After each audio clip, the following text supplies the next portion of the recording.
The wrench slipped from my greasy fingers at exactly 11:47 p.m., clattering against the concrete driveway like a gunshot in the Texas night. I was underneath my battered Ford pickup, wrestling with a stubborn oil pan, when Alma's voice drifted through the open kitchen window above me.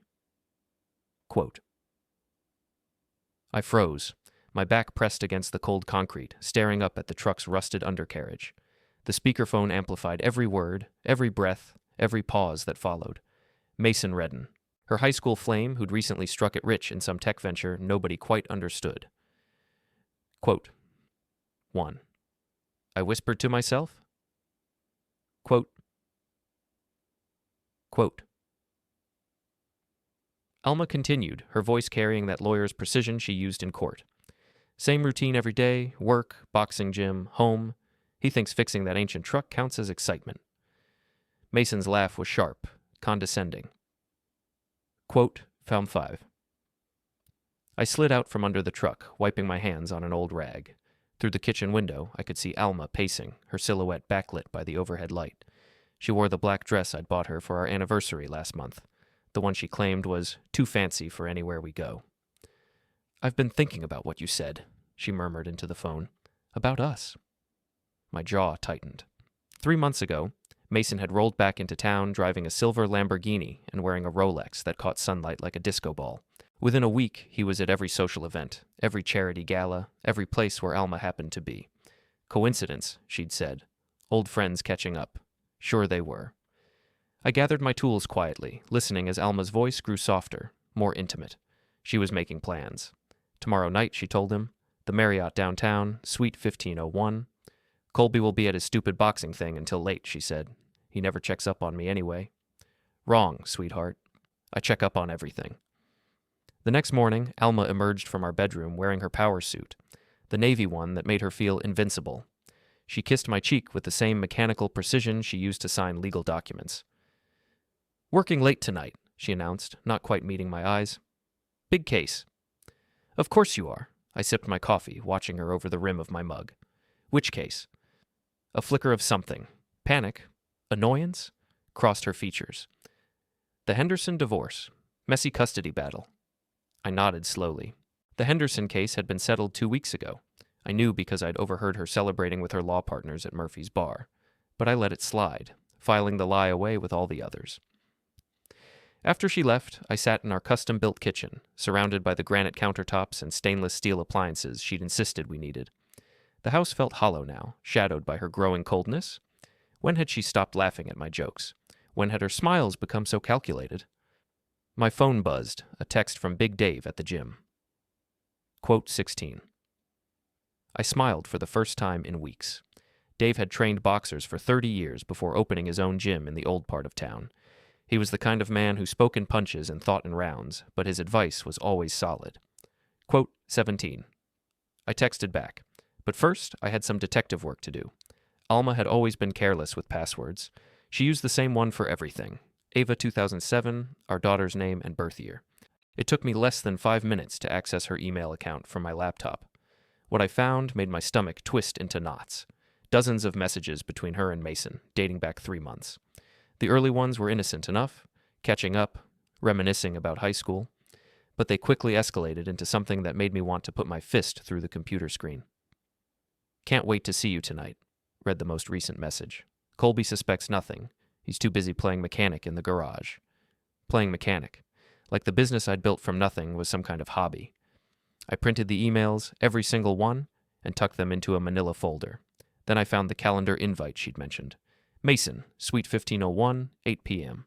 The Marriott downtown. I knew it well. I'd taken Alma there for our 10th anniversary, back when she still looked at me like I hung the moon. Before we dive deeper into this story, I have one small request. Please subscribe, drop a like, comment, and hit that hype button to boost this channel so more people can discover these incredible Reddit stories. By 6 p.m., I was parked across the street from the hotel, watching the entrance through binoculars I'd borrowed from my neighbor. The irony wasn't lost on me. A successful business owner reduced to stalking his own wife. At 7:30, Alma's silver BMW pulled into the valet circle. She stepped out wearing a red dress I'd never seen before, her hair styled in loose waves that caught the hotel's ambient lighting. She looked beautiful. She looked guilty. At 8:15, Mason arrived in his Lamborghini, tossing the keys to the valet with the casual arrogance of someone who'd never worried about money. He wore a suit that probably cost more than most people's monthly rent. I waited another hour before making my move. The Marriott's parking garage was poorly lit, full of shadows and blind spots. I found Alma's BMW on the third level, parked next to Mason's flashy sports car. For a moment, I just stood there, staring at the vehicles that represented my old life and whatever came next. Then I pulled out the lipstick I'd taken from Alma's purse that morning, her favorite shade, called, quote, 21. How fitting. On her windshield, in bold letters that would be impossible to miss, I wrote, quote, and quote, 22. But I wasn't finished. Mason's Lamborghini sat there like a monument to excess, its silver paint job gleaming under the fluorescent lights. I walked around it slowly, admiring the craftsmanship, the attention to detail, the sheer audacity of driving something so expensive. Then I took my house key and dragged it along the passenger side, leaving a long, deep scratch that would cost thousands to repair. The security camera in the corner caught the movement, but I kept my face turned away, my baseball cap pulled low. Let them wonder. I was halfway home when my phone rang. Alma. Quote 23. She said, slightly breathless. Quote 24. Quote 25. I replied, keeping my voice neutral. Quote 26. Brew? Quote 27. The lie came so easily to her, so naturally, like she'd been practicing. Yeah, I said. I'm sure you don't. I hung up and drove home through the empty streets, past the new developments where people like Mason lived, past the old neighborhoods where people like me had grown up. The contrast was stark. Glass and steel versus brick and wood, new money versus old values. By the time I reached our house, I'd made a decision. I spent the next 2 hours in my home office drafting divorce papers. Nothing fancy, nothing vindictive. Just a simple, straightforward dissolution of marriage that would protect my business and give Alma exactly what she seemed to want. Freedom. I signed them at 2:30 a.m., just as her headlights swept across the living room windows. She crept through the front door like a teenager sneaking past curfew, her heels dangling from her fingers. That red dress wrinkled and disheveled. When she saw me sitting at the kitchen table, she jumped. Quote 30. Quote 31, I said, gesturing to the papers spread across the table. Quote 32. She moved closer, squinting at the documents. Quote 33. Quote 34. Quote 35. She avoided my eyes, focusing instead on pouring herself a glass of water. Quote 36. Quote 37. I gathered the papers into a neat stack. Quote 38. She nodded, still not looking at me. Quote 39. I stood up, kissed her forehead, the same mechanical gesture she'd given me that morning, and headed toward the stairs. Colby? She called after me. Yeah? I love you. The words hung in the air between us, hollow and desperate. I turned back to look at her, this woman I'd married 15 years ago, this stranger who wore my wife's face. I know, I said. The next morning, I was up before dawn, showering and dressing while Alma slept off her evening of legal research. I made coffee, scrambled eggs, and toasted bagels, our usual breakfast routine. When she stumbled into the kitchen at 7:30, everything looked perfectly normal. Except for the divorce papers sitting next to her coffee cup, she froze, staring at the documents like they might explode. What is this? I think we married too young, I said, echoing her words from the night before. You want more, Alma, and I think you should have it. Her face went pale. Colby, I don't understand. Where is this coming from? Does it matter? I sipped my coffee, watching her scramble for explanations, for lies, for anything that might salvage the situation. The papers are fair. You keep your practice, I keep my business. We split everything else down the middle. But I don't want a divorce, she protested. I want us to work through whatever this is. Do you? I set down my mug and looked at her directly. Because from where I'm sitting, it seems like you've already moved on. She opened her mouth to argue, then closed it. The silence stretched between us, filled with 15 years of shared history and 3 months of betrayal. Finally, I stood up and grabbed my keys. The papers are pre-signed on my end. Take your time deciding. Where are you going? I paused at the kitchen door, looking back at her one last time. She sat there in her silk pajamas, her hair mussed from sleep, looking smaller and more vulnerable than I'd seen her in years. For just a moment, I remembered why I'd fallen in love with her. Then I remembered the red dress, the hotel room, the passionate red lipstick message she'd probably scrubbed off her windshield by now. Quote, 57. I said, quote, 58. I walked out, leaving her alone with the papers and the weight of her choices. Let's see how you like freedom, Alma. The boxing gym smelled like sweat, leather, and decades of broken dreams. It was my sanctuary, the one place where everything made sense. Hit the bag, work the combinations, sweat out the frustration. Simple. Big Dave was waiting for me with a knowing look and a pair of worn gloves. Rough night? He asked, wrapping my hands with practiced efficiency. Rough marriage. I flexed my fingers, testing the tape. How'd you know? You got that look. Same one Jimmy Martinez had before he caught his wife with his brother. Dave secured the gloves with quick, sharp movements. What you gonna do about it? I started with light jabs, feeling the rhythm, finding my center. Gave her divorce papers this morning. That's it? Dave held the heavy bag steady as I increased the pace. She cheats, you roll over? I didn't say I was rolling over. Left hook, right cross, uppercut. The bag shuddered under the impact. I said I gave her papers. Dave grinned, showing teeth that had seen too many fights. Now you're talking. Want to fight back? Don't get mad. Get even. Hit him where it hurts. I spent 2 hours in the gym, working through combinations and possibilities. By the time I left, I had the beginning of a plan. The first thing I did was change all the passwords on our joint accounts. Not to lock Alma out. That would be too obvious. But to monitor every transaction. Knowledge was power, and I intended to gather as much as possible. The second thing I did was call my lawyer. Colby? Jennifer Walsh's voice was warm and professional. Quote, 71. Quote, 72. I said. Quote, 73. Quote, 74. I could hear her smile through the phone. Quote, 75. Quote, 70. Quote, 77. By lunch, I had a comprehensive plan to protect my business and personal assets. Jennifer was thorough, walking me through every scenario, every potential complication. By the time I left her office, I felt like I was wearing armor. My phone buzzed as I walked to my truck. A text from Alma. Quote, 78. Quote, 79. I texted back. Quote, 8 $. But Alma had other plans. I was reviewing contracts in my office when my assistant, Carol, knocked on the door. Dara, quote, 81. Alma stood in my lobby wearing her courtroom face, all sharp angles and controlled aggression. She'd brought reinforcements. Her mother, Mrs. Patricia Vartan, a woman who'd never quite forgiven me for not being born into money. Quote, 82. Patricia said, her voice dripping with false sweetness. Quote, 84. I replied, leading them into my office. Quote, 85. Alma sat across from my desk, her hands folded in her lap. Quote, 86. Quote, 87. I leaned back in my chair, studying her face. Quote, 88. A flicker of panic crossed her features. Quote, 89. Quote, 90. I opened my desk drawer and pulled out the manila folder. Quote, 91. Patricia leaned forward. Quote, 92. Quote, 93. I said simply. Quote, 94. Alma's composure cracked slightly. Colby, please, can we talk privately? We've had 15 years to talk privately. I think it's a little late for that now. The meeting lasted another 20 minutes, with Patricia lecturing me about commitment and Alma alternating between tears and threats. I listened politely, occasionally nodding, but my mind was elsewhere.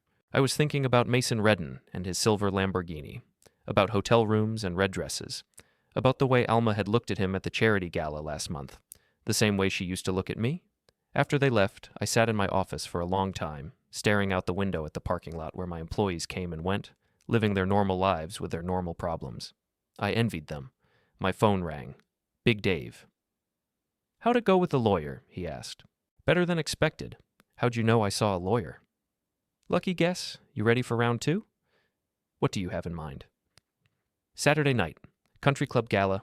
Your wife's going to be there with her new boyfriend, showing off like peacocks. You going to let them? I smiled for the first time all day. No, I don't think I am. The Riverside Country Club was exactly the kind of place Alma had always wanted to belong to. All marble floors and crystal chandeliers, where membership cost more than most people's annual salary. She'd been lobbying for us to join for years, but I'd always resisted. Too pretentious, too expensive, too much like trying to be something we weren't. Tonight, I was glad we weren't members. It made crashing the party so much more satisfying. I arrived fashionably late, wearing my best suit and a confident smile. The valet took my keys without question. The beauty of small-town events was that everyone assumed you belonged somewhere. The ballroom was packed with the usual crowd, lawyers, doctors, business owners, and their perfectly groomed spouses. I spotted Alma immediately, standing near the bar in a stunning black gown that probably cost more than my truck payment. Mason was beside her, his hand possessively placed on the small of her back. They looked good together, I had to admit, like they belonged in this world of champagne and charity auctions. I made my way through the crowd, shaking hands and making small talk. Most people knew me. My business had done work for half the people in the room. They were surprised to see me without Alma, but politely avoided asking questions. Quote 5-3. The voice belonged to Tom Bradley, president of the local Chamber of Commerce. Quote 114. Quote 105. I said, accepting a glass of champagne from a passing waiter. Quote 106, when a ordered quote 108. Quote 108, I said vaguely. Quote 109. Tom laughed. Quote 110, and quote 111. I said, watching Alma laugh at something Mason whispered in her ear. Quote 112. The evening progressed predictably. Dinner was served, speeches were made, and the auction began. I bid on a few items, nothing too extravagant, just enough to establish my presence. All the while, I kept an eye on Alma and Mason, who seemed to be enjoying themselves immensely. They thought they were untouchable. They thought they were clever. They were wrong. During the dessert course, I stood up and walked to the microphone. The auctioneer had just finished selling a weekend getaway package, and there was a natural lull in the proceedings. Quote 113. I said, my voice carrying clearly through the sound system. Quote 140. A murmur went through the crowd. This wasn't part of the program, but people were curious. I could see Alma's face from across the room. She looked confused, maybe a little concerned. Quote 115. I began, my voice steady and clear. Quote 116. Nods and murmurs of approval. So far, so good. Quote 117. I continued, my eyes finding Mason in the crowd. Quote 118. The murmur grew louder. People were starting to sense that this wasn't a typical charity speech. You see, I've recently learned something important about marriage, I said, warming to my theme. It's not about finding someone perfect. It's about finding someone who thinks you're perfect, even when you're not. More nods. The crowd was with me. But sometimes people change. Sometimes they decide they want something different, something shinier, something that looks better from the outside. My voice hardened slightly. And sometimes they're willing to throw away 15 years of history for a chance to relive their high school fantasies. The crowd was silent now.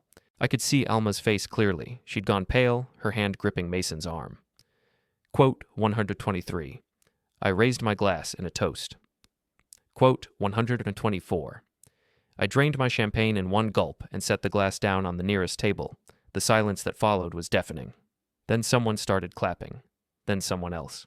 Within seconds, half the room was applauding, while the other half sat in stunned silence. I walked out of the ballroom with my head high, leaving behind a crowd buzzing with gossip and speculation. In the parking lot, I could hear the noise from inside growing louder as people began to talk. My phone was ringing before I reached my truck. Alma, I let it go to voicemail. The message was short and furious. Quote 125. I deleted it and drove home, feeling lighter than I had in months. Round 2 was complete, and judging by the 23 missed calls on my phone by the time I got home, it had been a knockout. But this was just the beginning. The fallout from the country club speech was swift and merciless. By Monday morning, my phone was ringing nonstop with calls from friends, clients, and curious acquaintances who wanted to know what had really happened between Alma and me. I let most of them go to voicemail, but I did take one call from my daughter Ava. Quote 126. Her voice was sharp with teenage indignation. Quote 127. Quote 128. I said, meaning it. Quote 129. Quote 130. Quote 131. The line went quiet for a moment, then, quote 132. I closed my eyes, hating that my 17-year-old daughter had to ask that question. Quote 133. Another silence, longer this time. When she spoke again, her voice was smaller, younger. Quote 134. We, unquote, 135. One, quote, 136, unquote. We are on, quote, 137. I agreed. What are you, quote, 138? After I hung up, I sat in my office staring at the wall where Alma and I had hung our wedding photo. We looked so young, so hopeful. I wondered when exactly it had all started going wrong. My assistant Carol knocked on the door. Quote 139. My lawyer entered with a grim expression and a thick folder. Quote 140. Quote 141. Quote 142. She spread papers across my desk, legal documents, financial statements, and what looked like a private investigator's report. She's hired Mitchell and Associates, Jennifer continued, top divorce firm in the state.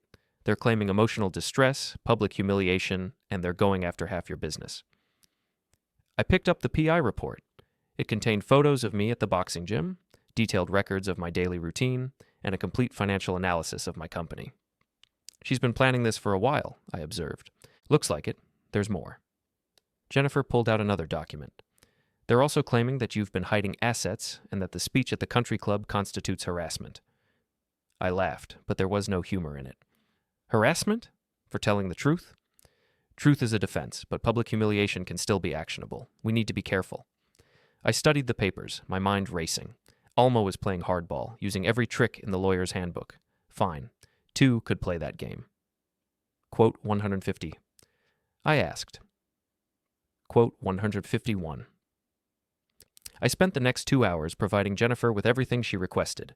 By the time she left, I felt like I'd been through a deposition, but I wasn't done for the day. That afternoon, I drove to Rita's nail salon. Rita Martinez had been Alma's best friend since college, and her salon was the unofficial gossip headquarters for the entire town. If I wanted to control the narrative, this was where I needed to start. The salon was busy, filled with the usual crowd of women getting their weekly manicures and catching up on the latest drama. Rita looked up as I entered, her expression shifting from surprise to suspicion. Quote 142. Quote 153, I said. Quote 144. She led me to her office in the back, a small room cluttered with beauty supply catalogs and appointment books. Quote 145.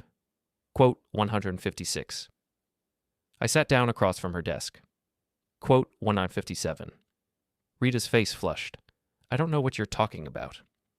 Come on, Rita. Alma tells you everything. She has since college. She fidgeted with a pen, avoiding my eyes. It's not my place to get involved in your marriage. You're already involved. The question is, which side are you on? Rita looked up sharply. There are no sides, Colby. This is between you and Alma. Wrong answer. I leaned forward. See, I've been thinking about this whole situation, and something bothers me. How did Mason know so much about my business, about my schedule, about my habits? I wouldn't know. Someone's been feeding him information, someone who knows both of us well. I watched her face carefully. Someone who might have their own reasons for wanting to see my marriage fail. Rita's composure cracked slightly. Quote 168. The quote 169, quote 170. Quote 171. I stood up, pacing to the window that overlooked the main salon floor. Quote 172. Quote 173. I turned back to face her. Quote 174. I left the salon without another word, but I could feel Rita's eyes on me as I walked through the main area. Several of her customers looked up curiously, no doubt wondering what Alma's husband was doing there. Let them wonder. Let them talk. That evening, I decided to take a more direct approach. I drove to Mason's penthouse building, a gleaming tower of glass and steel that screamed new money. The doorman recognized me, small town advantages again, and waved me through without question. The elevator ride to the 15th floor gave me time to think about what I was going to say. I wasn't here to fight, despite what my clenched fists might suggest. I was here to deliver a message. Mason answered the door in a silk robe and slippers, a glass of wine in his hand. His face went through several expressions when he saw me: surprise, fear, and finally a forced bravado. Quote 175. Quote 176. I pushed past him into the apartment. It was exactly what I'd expected. All chrome and glass, expensive art on the walls, a view of the city that probably cost him a fortune. Nice place. Very shiny. What do you want? I walked to the floor-to-ceiling windows, looking out at the lights below. I want to understand something. What is it about other men's wives that appeals to you? I don't know what you mean. I turned to face him. Sure you do. See, I did some research on you, Mason. Turns out this isn't your first time playing homewrecker. There was that situation in Dallas with the senator's wife, and before that, the judge's wife in Houston. His face went pale. You don't know what you're talking about. Don't I? Seems like you have a type. Successful married women who are feeling neglected. You swoop in with your money and your charm, make them feel special, and then what? You get bored and move on to the next conquest? It's not like that with Alma. No? Then what is it like? Mason set down his wine glass with shaking hands. She's different. We have history. History. I nodded thoughtfully. Right. High school sweethearts, star-crossed lovers, all that romantic nonsense. Except you dumped her for Jennifer Morrison the week before prom, didn't you? Left her crying in the school parking lot? That was a long time ago. Not long enough, apparently. I moved closer to him, close enough that he had to look up to meet my eyes. Here's what's going to happen, Mason. You're going to end this thing with my wife. You're going to disappear from her life. And from this town. Because if you don't, you'll what? Hit me? Have me arrested? I smiled, and something in my expression made him take a step backward. Nothing so dramatic. But you should know that I'm a very patient man, and I have a very good memory. And I've learned some interesting things about your business dealings that I'm sure your investors would find fascinating. You're bluffing. Am I? I pulled out my phone and showed him a photograph. Mason's Lamborghini with its fresh scratch down the side. Quote, 196. His face went white. Quote, 197. Quote, 198. I put the phone away. Quote, 199. I walked to the door, then paused. Brand, quote, 200. I left him standing there in his expensive apartment, his expensive robe, with his expensive problems. The elevator ride down gave me time to savor the look of fear in his eyes. But I wasn't done yet. The next morning, I put the second phase of my plan into motion. I'd been monitoring Alma's spending through our joint accounts, and I'd noticed some interesting patterns. Large cash withdrawals, payments to unfamiliar vendors, and a significant transfer to an account I didn't recognize. It was time to cut off the money supply. I spent the morning at the bank, restructuring our accounts and credit lines. Nothing illegal, nothing that would leave Alma stranded, but enough to make her realize that her spending spree was over. By noon, my phone was ringing. What did you do? Alma's voice was furious. Pata, quote, 202. I said calmly. Quote, 203, quote, 204, quote, 205, quote, 206, quote, 207. On silence. Then, quote, 208, quote, 209. I was sitting in my office looking at the bank records spread across my desk. Quote, 210. Quote, 211, quote, 212. More silence. Quote, 214. Quote, I looked at the manila folder on my desk, thick with emails and bank records and photographs. And quote, 215. The line went quiet for a long moment. When Alma spoke again, her voice was smaller, more uncertain. Quote, 217. Quote, 217. I hung up and leaned back in my chair, feeling a mixture of satisfaction and sadness. This wasn't how I'd imagined my marriage would end, with threats and ultimatums and financial warfare. But Alma had made her choice. Now she'd have to live with the consequences. My phone buzzed with a text message from Rita. We need to talk. I smiled grimly. It seemed like everyone wanted to talk now. Too bad for them, I was done listening. Rita's text message intrigued me more than I cared to admit. After 15 years of marriage to Alma, I'd learned to read between the lines of female communication. We need to talk usually meant, I have information you want, but I'm going to make you work for it. I decided to make her wait. Instead, I spent the morning implementing the next phase of my plan. I'd been thinking about Mason's weaknesses, and I'd identified the biggest one, his ego.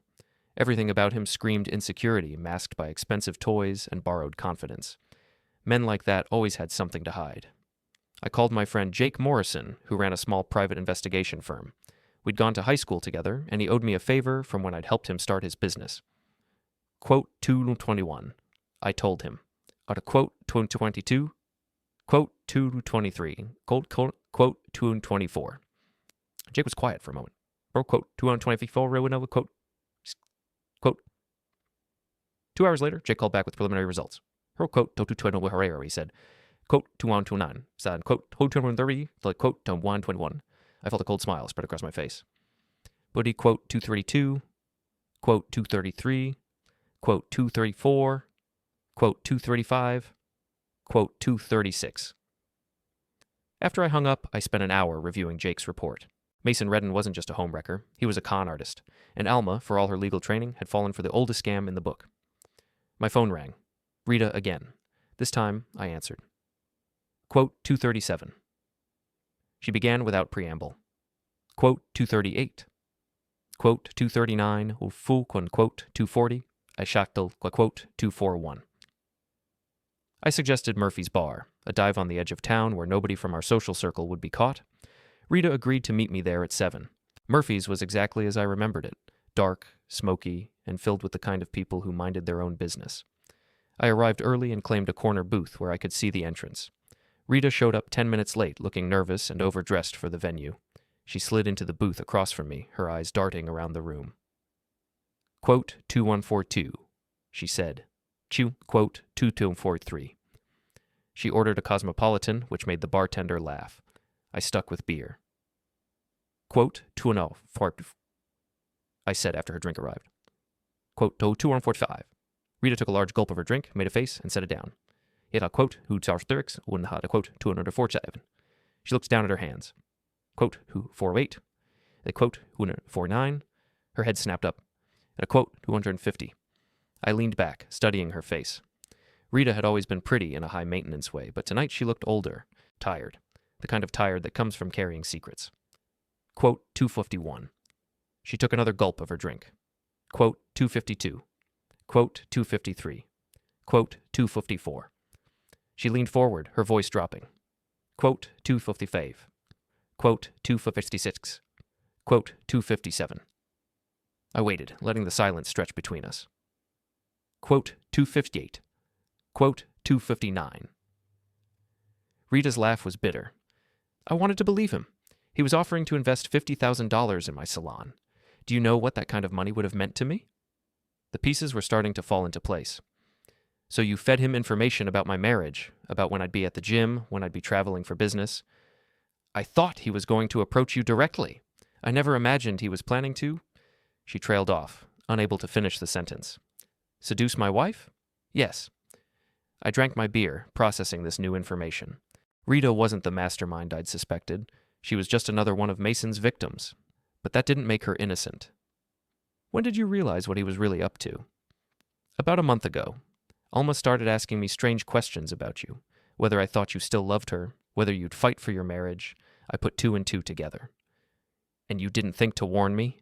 Rita's eyes filled with tears. Quote 268. Saucy quote 289. Tarik Tegwunder quote 270. Sayram. I finished my beer and signaled for another. Quote 271. Quote then 272. Send quote 273. I laughed, but there was no humor in it. It's in quote as 270. Rita was crying now, mascara running down her cheeks. Quote 270. Quote 256. I pulled out my phone and showed her Jake's report on Mason. Her eyes widened as she scrolled through the financial records and legal documents. He's broke, she whispered. Worse than broke. He's a con artist. And your $50,000 investment? I guarantee you'll never see a penny of it. Rita stared at the phone screen, her face pale. Oh my God, what have I done? You've helped a criminal target my family. The question now is, what are you going to do about it? She looked up at me, hope flickering in her eyes. What do you mean? I leaned forward, my voice low and serious. I mean, you're going to help me end this. You're going to help me expose Mason for what he really is, and you're going to help me save my wife from making the biggest mistake of her life. How? I smiled, and for the first time all evening, it was genuine. Leave that to me, but Rita, from now on, you're working for me. Not Mason, not Alma, me, understood? She nodded quickly. Yes, whatever you need. Good. Because what I need is for you to set up a meeting. Tomorrow night. Mason, Alma, and you. Tell them you have important information about my financial situation, something that could help them in the divorce. What kind of information? The kind that will make them think they're about to win the lottery. I finished my beer and stood up. Can you do that? Yes, but no buts. Just do it. And Rita, this is your chance to make things right. Don't screw it up. I left her sitting in the booth, staring at her untouched cosmopolitan and the weight of her choices. The next day passed slowly. I spent the morning at the office, trying to focus on legitimate business while my mind raced through the evening's possibilities. Jennifer called to update me on the divorce proceedings. Alma's lawyers were pushing for a quick settlement, which told me they were confident they had the upper hand. They were about to learn otherwise. At 5 o'clock, Rita called. Quote, 292, quote, 293, ye toch, quote, 294, quote, 215. At 7 o'clock, I was parked across the street from Mason's building, watching the entrance through binoculars. Rita arrived first, looking nervous but determined. Alma showed up 10 minutes later, practically bouncing with excitement. I waited another 5 minutes, then made my move. The doorman recognized me again and waved me through. The elevator ride to the 15th floor felt like the longest of my life. When the doors opened, I could hear voices from Mason's apartment, excited, conspiratorial voices planning my downfall. I knocked on the door. The voices stopped immediately. After a moment, Mason opened the door, his face cycling through surprise, anger, and fear. "What are you doing here?" "Rita invited me," I said, pushing past him into the apartment. "Said you all wanted to discuss my financial situation." The living room was like a freeze frame from a movie. Alma sat on the leather couch, her mouth open in shock. Rita stood by the window, her phone in her hand, recording as instructed. Mason hovered by the door, clearly debating whether to call security. "Hello, sweetheart," I said to Alma. "You look surprised to see me." "Colby? This isn't what it looks like." "Really? Because it looks like my wife, her boyfriend, and her best friend are having a secret meeting about how to screw me in our divorce. Did I get that right?" Mason found his voice. "You need to leave. Now." "Actually, I think I'll stay. See, Rita has some very interesting information to share with all of us. Don't you, Rita?" Rita looked terrified, but she nodded. Yes, about Mason." "What about Mason?" Alma asked, her lawyer instincts kicking in. Rita looked at me, and I nodded encouragingly. She took a deep breath and pulled out a folder. Jake's report on Mason's finances and criminal history. "He's not who you think he is, Alma. He's broke. Worse than broke. And he's done this before, to other women." The room exploded in voices. Alma demanding explanations, Mason denying everything, Rita trying to explain her role in the deception.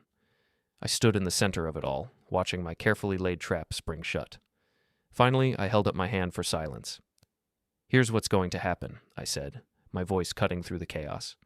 "Mason, you're going to disappear. Tonight. Pack your bags, break your lease, and get out of town. Because if you don't, I'm going to make sure every investor, every creditor, and every law enforcement agency in 3 states knows exactly what kind of man you are." "You can't prove anything," he said, but his voice lacked conviction. I pulled out my phone and played the recording Rita had made of our conversation the night before.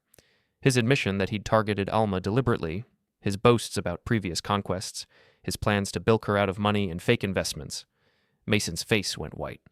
"That's illegal recording." "Actually, it's not. Rita consented, which makes it perfectly legal in Texas. And it's going to make fascinating listening for your creditors." I turned to Alma, who sat frozen on the couch. "And you, sweetheart, are going to come home with me. We're going to sit down like adults and figure out how to save our marriage. Because despite everything you've done, I still love you." "I don't understand," she whispered. "You fell for a con man, Alma. A professional liar who saw you coming from a mile away. The question now is whether you're going to let him destroy our family, or whether you're going to fight for what we built together." The silence that followed was deafening. Mason looked like he wanted to run. Rita looked like she wanted to disappear, and Alma looked like her world had just collapsed. Finally, Mason spoke. "This isn't over, Colby." I smiled. "Yes, it is. Because if I see you again, if I hear your name mentioned in connection with my wife, if you so much as send her a Christmas card, I will destroy you, completely and utterly. Do we understand each other?" He nodded, his earlier bravado completely gone. "Good. You have 24 hours. I walked to the door, then paused. "Alma, are you coming?" She looked at Mason, then at Rita, then at me. For a moment, I thought she might choose to stay, might decide that her pride was worth more than our marriage. Then she stood up and walked toward me. "I'm sorry," she whispered as we waited for the elevator. "I know," I said. "So am I." But as the elevator doors closed, I caught Mason's reflection in the chrome surface. He was on his phone, his face twisted with rage. This wasn't over. Not yet. Mason Reddan was a lot of things: a liar, a con artist, a homewrecker, but he wasn't stupid. I'd expected him to disappear quietly, to slink out of town with whatever dignity he had left. Instead, he chose to go to war. The first shot came 3 days later, in the form of a lawsuit. Mason was suing me for defamation, harassment, and intentional interference with business relationships. The papers were served at my office in front of my employees and clients. Maximum humiliation intended. The second shot came that evening when I discovered that someone had vandalized my truck. All 4 tires slashed, windows smashed, and "liar" spray painted across the hood in bright red letters. The third shot was the most personal. A series of anonymous emails sent to my clients claiming that I was mentally unstable and going through a messy divorce that was affecting my business judgment. Mason was playing dirty, and he was good at it. But he'd made one critical mistake. He'd underestimated me. I called Jake Morrison. I need everything you've got on Mason Reddan. Every detail, every secret, every skeleton in his closet. I already gave you everything. Then dig deeper. This man just declared war on my family, and I intend to finish it. While Jake worked his magic, I focused on damage control. I met with each of my affected clients personally, explaining the situation and providing documentation that proved Mason's claims were false. Most of them were understanding. They'd known me for years and trusted my judgment. But some weren't, and I lost 2 significant contracts as a result of Mason's campaign. That made it personal.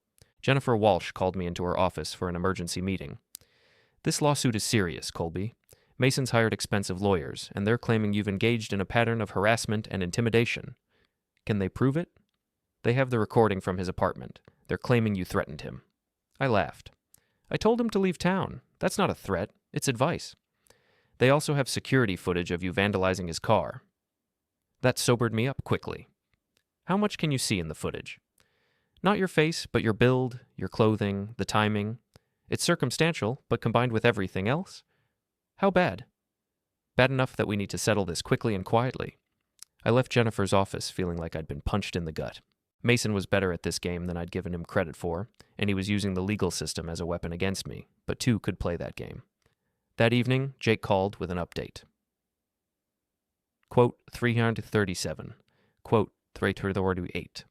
Quote 339. I felt a cold smile spread across my face. Bar quote 340. End quote 341. End quote 342. Quote 3. An idea began to form in my mind. Quote 34. Quote 345. Quote 4. So quote 34. I met David Chen at a coffee shop downtown the next afternoon. He was a small, intense man with the kind of focused energy that comes from righteous anger. Quote 348. He said without preamble. Quote 349.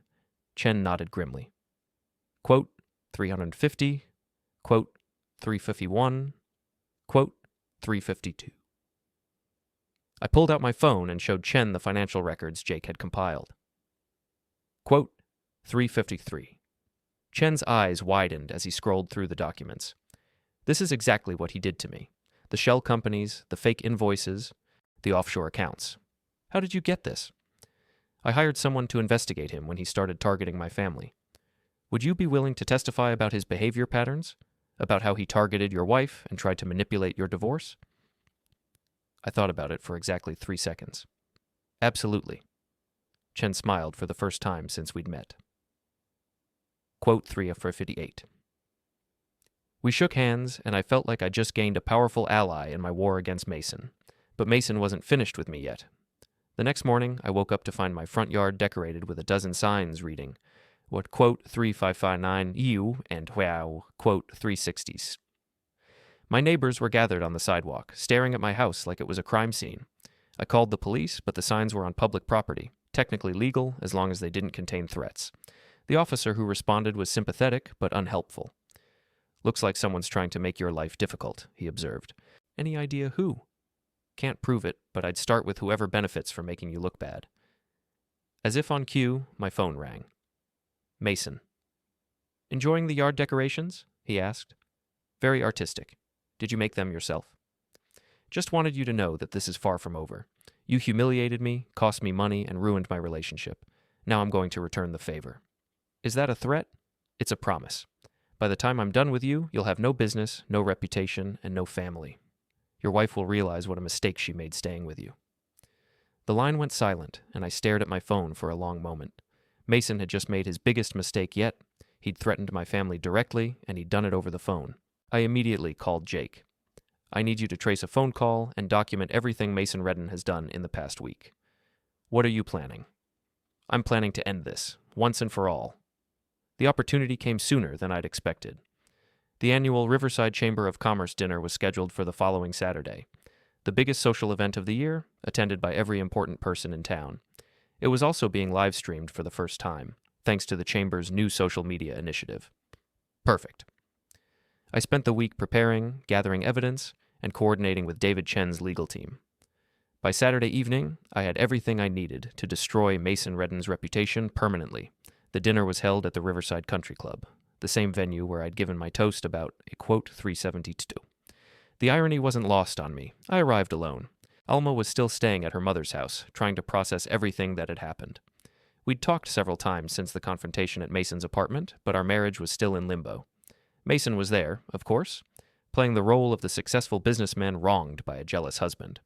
He'd positioned himself at a prominent table, surrounded by potential investors and community leaders who didn't know about his legal troubles. I watched him work the room, shaking hands and telling his version of events. Several people looked in my direction and whispered among themselves. Mason's propaganda campaign was working, but not for long. When the dinner program began, I waded through the usual speeches about community development and economic growth. Finally, Chamber President Tom Bradley took the microphone for closing remarks. "Before we adjourn," he said, "I'd like to invite anyone who has something to share with the community to come forward." I stood up and walked to the front of the room. A murmur went through the crowd. People remembered my last impromptu speech at this venue. "Thank you, Tom," I said, taking the microphone. "I have something important to share with everyone tonight." I could see Mason at his table, his face tense with anticipation. He probably thought I was going to make another emotional speech about my marriage. He was wrong. 2 weeks ago, I began, I was served with a lawsuit by a man named Mason Reddan. He claims that I've defamed him and interfered with his business relationships. Tonight, I want to set the record straight. I pulled out my phone and connected it to the room's audiovisual system. Quote 379. Mason's voice filled the room, crystal clear and unmistakably threatening. "By the time I'm done with you, you'll have no business, no reputation, and no family." The crowd murmured in shock. Mason's face went pale.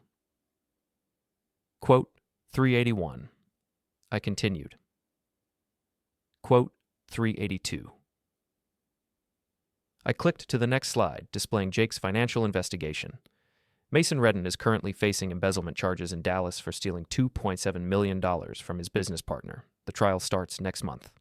Another click. He's declared bankruptcy 3 times under different business names, each time after targeting wealthy women for fraudulent investments. Another click. He's been sued by 7 different women for fraud and emotional manipulation over the past 5 years. The room was silent now. I could see people at Mason's table edging away from him. Quote 326.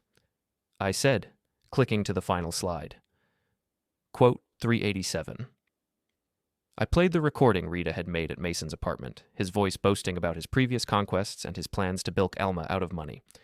When the recording ended, the silence was deafening. So yes, I concluded. I told Mason Reddan to leave town. I told him to stay away from my family.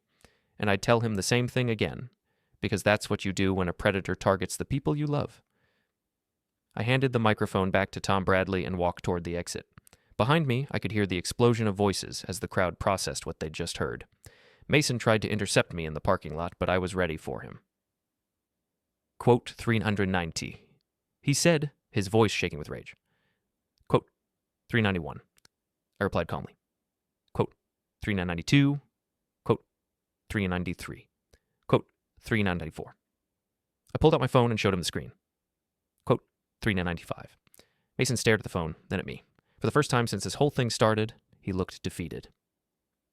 Quote 390, he said quietly. Quote 397. I got in my truck and drove home, feeling lighter than I had in months. The war was over, and I'd won decisively. My phone was ringing when I pulled into my driveway. Alma.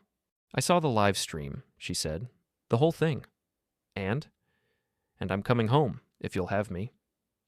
I looked at our house, our home, with its warm lights and familiar shadows. I'll be here. Colby. Yeah? I'm sorry for everything. I know, I said. So am I. But as I hung up the phone, I couldn't help but smile. Mason Reddan had wanted to destroy my life, my marriage, and my reputation. Instead, he'd given me the chance to prove exactly what I was capable of when someone threatened my family. They'd wanted a villain, I'd given them a legend,